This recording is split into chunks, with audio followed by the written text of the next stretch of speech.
Olá a todos vocês, grande alegria em estarmos juntos novamente. Prossegue a nossa série Evangelho e Espiritismo, Caminhos de Amor e Felicidade, estudando capítulos do livro Roteiro, psicografia de Chico Xavier, autoria espiritual do nosso conhecido Emmanuel. Comigo, o professor Marcos de Mário, que continuamos com esses episódios que nos fazem pensar. Marcos, bem-vindo. É verdade, Orson, com certeza que essa obra do Emmanuel nos faz pensar bastante, sem nenhuma dúvida, e ele nos leva a conceituações, toda uma visão do ser humano e do mundo dentro dessa visão espiritual que nós temos, que realmente merece muitas reflexões. Estamos hoje no capítulo 17, é o episódio número 18, com o significativo título de Evangelho e Trabalho. Marcos, esse capítulo ele é muito interessante, ele aprofunda a questão do trabalho, considerando a mentalidade que havia antes sobre o trabalho, antes do Cristo, porque afinal de contas esse título Evangelho e Trabalho traduz, indica para nós aí a chegada do mestre na história humana e também ligando-se ao trabalho. Muito interessante, Marcos. É verdade, Orson. Realmente, primeiro, o nosso querido Emmanuel, ele traça, assim, né, historicamente, um painel da civilização humana antes de Jesus, e ele destaca que, em épocas passadas, o trabalho era mal visto. O trabalho era considerado apenas para os escravos, para os servos, todos aqueles que faziam parte da elite, tanto imperial quanto religiosa, esses não faziam o trabalho braçal. Né? Então, o trabalho braçal era considerado uma coisa assim, muito ruim, muito baixa. Agora, é interessante porque nós espíritas lemos lá no Livro dos Espíritos, quando da lei do trabalho, que toda ocupação útil é trabalho. Claro que gregos trabalhavam, claro que todos ligados ao Império Romano trabalhavam, é óbvio, mas eles trabalhavam nas chamadas funções nobres. Então, a função militar, a função da legislação, da governança. Agora, fora disso, realmente era para os escravos e servos. Que coisa, né, Marcos? Que mentalidade que imperava naquele tempo, né? Porque nós vemos aqui no início do capítulo, nos primeiros parágrafos, como você disse aí, que o serviço era considerado desonra. O destaque social resultava da caça. Aqueles homens que apresentavam a grande caças na época, isso dava um destaque social. Erguiam-se os tronos sobre escuros alicerces de rapinagem, e os favores da vida pertenciam aos mais argutos, aos mais poderosos. Interessante, Marcos, uma frase que está aqui: qualquer infelicidade econômica redundava em compulsório cativeiro. Quer dizer, olha que coisa interessante, como está aqui no destaque dado à primeira tela: a glorificação do trabalho é serviço evangélico. Antecedendo a influência do mestre, a terra era vasto latifúndio de senhores e escravos. Ô Marcos, isso aí faz lembrar que quem nascia no meio mais poderoso economicamente dizendo, era considerado um privilegiado. E quem não nascesse nesse meio privilegiado já era escravizado. Sim, sim, porque isso aí, sabe que isso perdurou durante muito tempo, né? Inclusive após Jesus. Mas, na sua época, se nós pegarmos, por exemplo, o Império Romano, né, que nós aqui no Ocidente conhecemos mais, então, para podermos fazer uma análise, nós vamos ver que eles, dominadores do mundo conhecido de então, eles submetiam os povos que eles iam conquistando. Para os romanos, todo povo conquistado era um povo escravizado, era um povo servil, e acabou. E eles, realmente, quando havia alguma crise econômica, quem pagava pela crise econômica eram os pobres, eram aqueles que estavam escravizados, que eram servis. Agora, se ele fosse um nobre romano, né, se ele fosse de uma família mais abastada, se ele trabalhasse para o governo romano, ele tinha todos os privilégios. Os romanos foram os primeiros que entregaram para nós um código civil. Mas o Código Civil romano dava muitos privilégios para os cidadãos romanos. Então, aqueles que não tinham a cidadania romana, basicamente não tinham privilégios a não ser servir o Estado. E se não servisse o Estado, ele era eliminado. E o Império Romano não pensava duas vezes para fazer isso. Nós, claro, podemos citar aqui as perseguições feitas aos próprios cristãos, por exemplo, mas em vários e vários episódios da história do Império Romano, nós vemos os césares, os imperadores, darem ordens aos seus generais para simplesmente dizimar populações inteiras, né? Tirar do mapa determinada etnia, determinada nação. Então, era a lei do mais forte contra o mais fraco.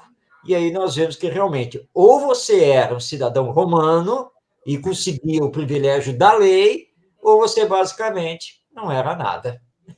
Ô Marcos, olha, nós estamos aqui no século XXI ainda com a predominância do egoísmo. Mas se voltarmos a essa época aí, o egoísmo era ainda muito mais feroz e cruel, né? Porque não havia nenhuma noção de tentativa de respeito. Quer dizer, é o que você acabou de dizer aí, né? Era escravizado, simplesmente escravizado. Sim, exatamente, Orson. Sim, nós continuamos egoístas, você colocou muito bem.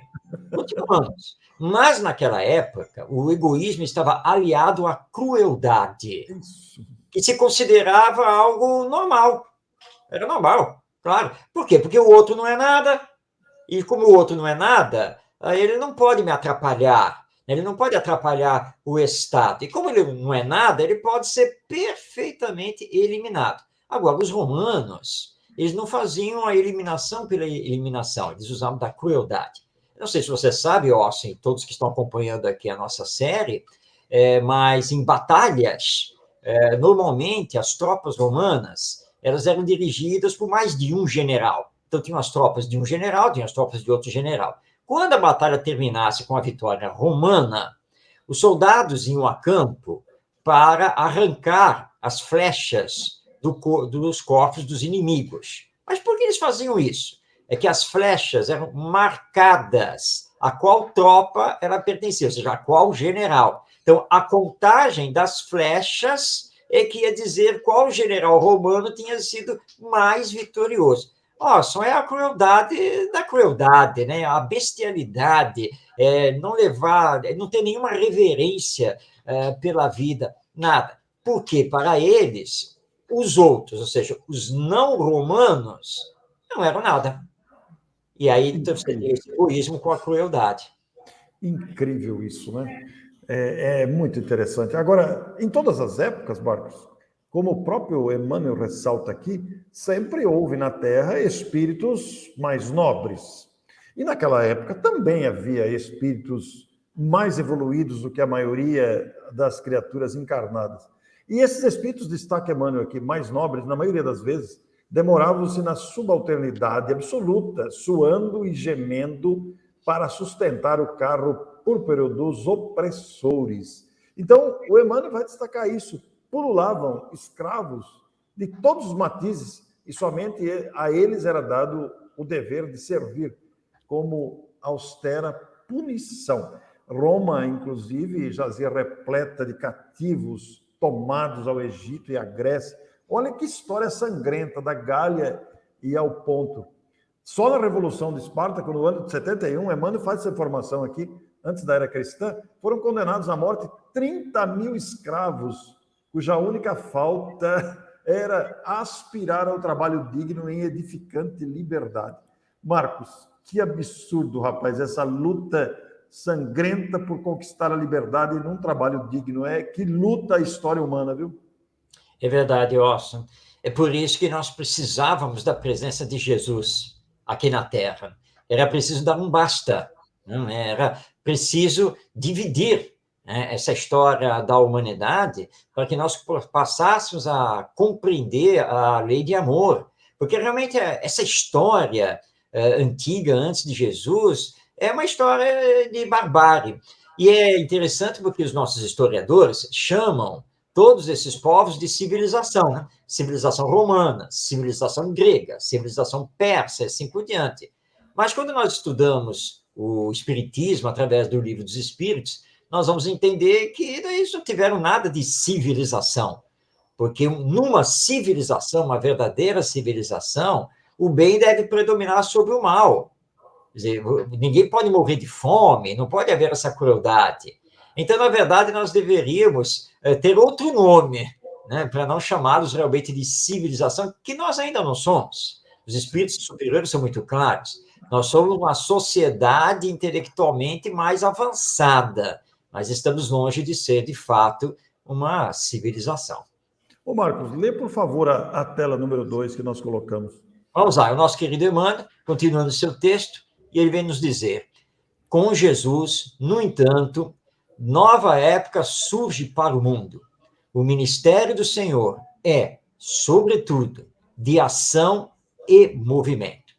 Sabe, Orson, lendo essa frase, esse texto do Emmanuel, por isso que os judeus ficaram escandalizados com ele, porque ele não parava de trabalhar. Inclusive, houve a grande polêmica do trabalho no sábado, que era considerado dia sagrado para o judeu, e Jesus mostrando que a dor, o sofrimento e assim por diante do ser humano não tem hora marcada, dia marcado. Nós estamos precisando auxiliar, como sempre precisamos de auxílio. E ele responde aos doutores da lei da época, dizendo: olha, meu pai trabalha até hoje, que é Deus, né? Então, se Deus, que é nosso pai, trabalha até hoje, por que nós haveremos de ter um dia inteiro para não trabalhar? Isso não existe na lei divina.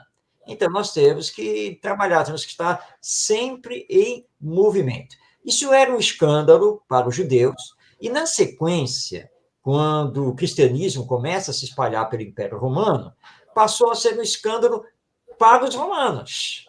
Porque os romanos olhavam para os cristãos e esses cristãos são loucos. Né? Eles seguem esse tal de profeta, o tal de Jesus lá da Galileia, lá, mas eles só vivem amparando o próximo, distribuindo o que tem para os outros. Estão o tempo todo aí realizando coisas. Eles são loucos. São loucos. Eles não vão a festas. Olha só, eles não vão a festas, não se divertem como nós nos divertimos, não tomam vinho, não ficam embriagados. Nossa, que escândalo. Ainda respeitam a mulher do outro. Eles só podem ser loucos, não? Esse profeta aí deles aí, ou Deus, eles consideravam que Jesus fosse uma espécie de Deus, né? Então eles achavam que era loucura, porque era tudo completamente diferente do que eles sempre fizeram e do que acreditavam. E como eles viam que os cristãos colocavam a mão na massa, eles ficavam horrorizados. Eles eram nobres, eles eram patrícios. Como assim?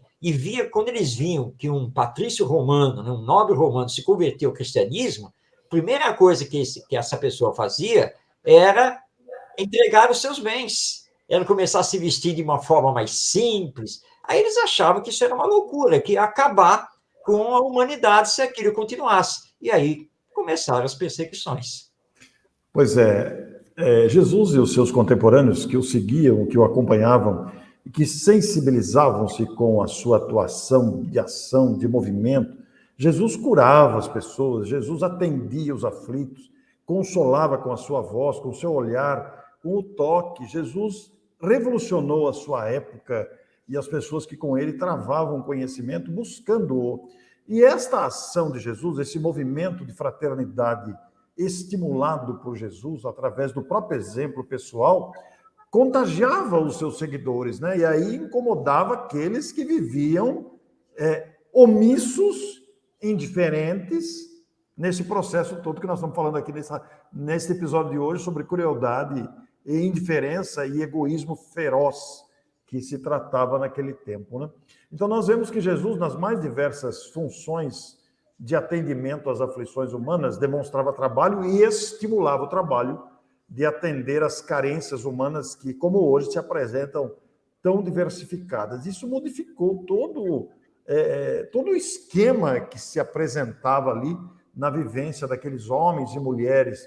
Então, nós vamos ver, né, Marcos, que como o próprio Emmanuel usa uma frase muito feliz aqui no seu capítulo, que o trabalho, exatamente pelo exemplo de Jesus, passa então a ser interpretado por bênção divina. Olha que informação importante essa, né? Antes não, o trabalho era algo destinado aos escravos, aos chamados servidores escravizados. Com Jesus mudou a feição, Marcos. O trabalho passa a ser interpretado como uma bênção, como, aliás, devemos interpretar e já entendemos isso no dia de hoje, até porque desenvolve a inteligência, desenvolve a agilidade, a capacidade. Nós estamos utilizando aqui um instrumento virtual que é fruto do trabalho, fruto da inteligência de uma pessoa, de uma equipe de pessoas, enfim, ainda que seja uma plataforma paga, que tem um certo custo, mas é fruto do trabalho. Então, Jesus estimula isso. Por isso que nós temos uma nova fase no binômio evangelho e trabalho. É verdade, Orson. E olhando para o Império Romano, você vê que fraternidade, caridade, trabalho, eram palavras basicamente desconhecidas deles. E isso vai gerar ociosidade e vai gerar a depravação da própria sociedade romana com o passar do tempo. Porque se você não se ocupa utilmente, se você não vê o trabalho como uma bênção divina, ou no caso deles, uma bênção dos deuses, já que eles tinham toda uma mitologia, né? O que você vai fazer da vida? Se você já tem o que precisa, já herdou dos pais, já tem o cargo já está lá reservado para você, você começa a cair, então, na ociosidade, você começa a cair nas festas, na corrupção moral, e foi isso que começou a acontecer. O que sustentou a humanidade foi justamente o cristianismo, o evangelho, porque os adeptos do cristianismo viram no trabalho essa bênção divina, porque através do trabalho eles podiam crescer não pura e simplesmente do ponto de vista material, mas principalmente do ponto de vista espiritual, e que eles precisavam se ocupar utilmente, porque a miséria naquela época na humanidade era muito grande. A grande maioria vivia na miséria, era analfabeta, não tinha nenhum tipo de direito, então eles se voltaram para isso. Aí, dá para imaginar naquela época a incompreensão romana, porque caridade, fraternidade, perdão, amor ao próximo, trabalho para o bem coletivo, essas coisas não existiam para os romanos. O que existia para eles era dominação. Eles eram os fortes, os outros eram os fracos. E acabou. Eles eram civilizados, os demais eram bárbaros. Mas os cristãos vieram para mudar isso. Olha, não é isso, não. Nada disso. E graças a Deus, apesar de todas as perseguições, o cristianismo foi tão forte, porque a mensagem de Jesus é muito forte, que todas as perseguições redundaram apenas no crescimento da mensagem crística. Até que ali no ano 325, finalmente o imperador romano se rendeu e acabou reconhecendo finalmente o cristianismo, e aí nós começamos a mudar definitivamente a história da humanidade. Aí começa um novo capítulo. E Emmanuel tem um parágrafo muito bonito nesse capítulo, que eu não posso me furtar de ler. Após referir-se que as pessoas convertidas ao Evangelho se consagram inteiramente ao serviço, como objetivo de amparar os companheiros necessitados, Emmanuel diz com muita beleza textual aqui: espalham-se aprendizes da Boa Nova nas atividades da indústria e da agricultura, das artes e das ciências, da instrução e do comércio, da enfermagem, da limpeza pública, disputando recursos para o auxílio aos associados de ideal na servidão ou na indigência, no sofrimento e nas prisões. Há quem jejue por 2 ou 3 dias seguidos, a fim de economizar dinheiro, Marcos, para os serviços de assistência ao próximo, sob a direção do pastor. Olha aí o ideal cristão prevalecendo. Porque na época, os doentes, os miseráveis, eles eram segregados da sociedade para morrer. Sim. E com a mensagem do Evangelho, nós começamos a exercer a caridade. Nós são seres humanos, são filhos de Deus, nossos irmãos e irmãs. Então, um novo conceito sobre o ser humano, um novo conceito sobre a sociedade, começa a surgir com o Evangelho. E os primeiros cristãos entenderam isso rapidamente, da necessidade não apenas de esclarecer com a nova mensagem, mas de amparar, de auxiliar. E aí a caridade, como trabalho, começa, então, a crescer cada vez mais. Tanto que a Igreja Católica, que vai ser formada no ano 325, ela elege realmente a benemerência, a caridade como um roteiro para se ganhar o chamado reino dos céus que Jesus havia anunciado. E nós temos aqui que reconhecer que, apesar dos desvios acontecidos ao longo da história, que as obras de benemerência ligadas ao catolicismo, aos seguidores cristãos, realmente fizeram a diferença na sequência histórica da humanidade. Então, começamos a mudar o roteiro, né? Começamos a mudar a caminhada que estávamos fazendo aqui na Terra, graças justamente a Jesus e as lições de amor ao próximo. E aí, Marcos, o nosso Emmanuel traz o exemplo de um privilegiado da época, que é o nosso Saulo de Tarso, que depois se transforma em Paulo. E o nosso Emmanuel traz o exemplo deste que pertencia a uma classe privilegiada da sociedade e que fez uma modificação radical. Eu vou deixar para você ler aí o trecho de Emmanuel. Então, Emmanuel vai nos trazer Paulo de Tarso. Aliás, Emmanuel é um grande admirador de Paulo de Tarso. Sim. E ele, lembrando esse grande apóstolo do Evangelho, diz que ele, transferindo-se da dignidade do sinédrio para o duro labor do tear, é o símbolo do cristão que educa e realiza, demonstrando que a claridade do ensino deve aliar-se à glória do exemplo.